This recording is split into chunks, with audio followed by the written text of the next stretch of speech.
位出場啦呢位咧就係，Alex，係啊 Alex 咧就係郭其聰啊！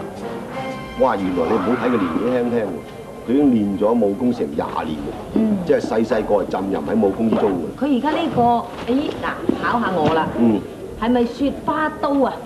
你啱啱睇到嗰兩下，係啦，嗰啲雪花蓋頂冇錯啦，冇錯。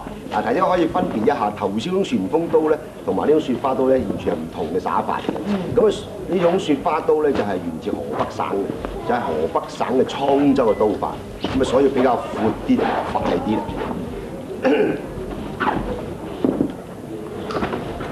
咁啊，阿 Alex 咧就佢會喺西安嘅時候有表演呢個三節棍同埋有炮拳。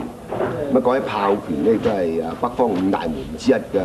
咁就係如果有人表演嘅時候咧，就應該攞多啲資料講下炮拳呢樣嘢。暫時而家未有睇。